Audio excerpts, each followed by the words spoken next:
at one time. So instead, what we're doing for the sardines is known as a broadcast feeding. The food's being scattered in the water, and whoever's feeling hungry this morning will go ahead and come up for some breakfast. And for those of you that have home aquariums, this feeding method might look a little familiar to you. But the first item on the menu for the sardines are going to be those fish pellets. They're packed with the vitamins and nutrients that help keep that school nice and healthy.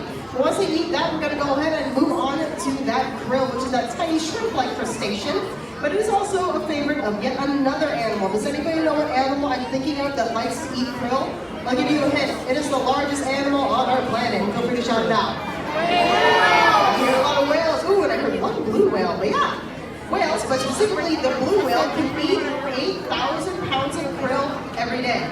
Thankfully, we don't have a blue whale on exhibit because our krill budget would be through the roof. But we're going to go ahead. Oh, and there's that krill for those sardines. You can see how they're going through that cloud of food. They are known as filter feeders. They'll go through that cloud with their mouths wide open, and they'll use their gill breakers. It's like a built-in pasta strainer in the back of their throat. So they're able to eat on the go, because out in the wild, sardines are at the bottom of the food chain, and they are the favorite prey item for quite a few animals, including those yellowfin tuna and those dolphin fish you see here in this exhibit. So here at the aquarium, yes, we do have predator and prey living in the same exhibit, and one of the questions I get asked the most is, how do you keep the big fish from eating the little fish? The answer is simple. We will schedule our feedings in a specific order to make sure that the big fish have full bellies. So they were actually fed yesterday, so they're still full. But another way we keep the sardines from getting eaten by their crewmates is by encouraging that schooling behavior. You see how they're able to stay together. Because out in the wild, sardines need safety in numbers. And remember, there's nothing to hide behind except your neighbor. So if you're a sardine, it definitely helps when you have around 10,000 of your best friends to hide behind.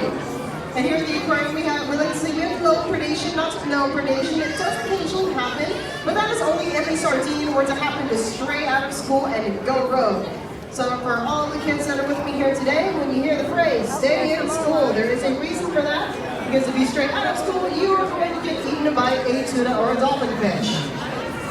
Nah, I'm just kidding. But it definitely shows how that schooling behavior comes in handy.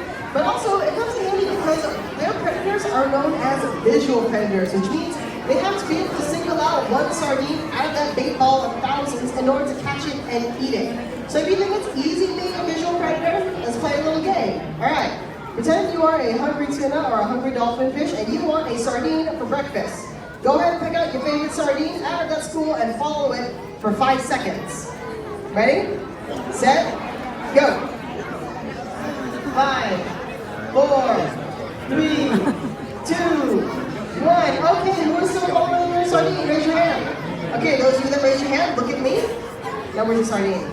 Yeah, so it's got to be a visual predator. It definitely shows how that schooling behavior comes in handy. And if you are curious about our mola mola and our turtles, I know it's a little harder to see them during this feeding, and I'm actually showing you on those monitors. If you look to the side, I can actually show you what that turtle feeding looks like. There is that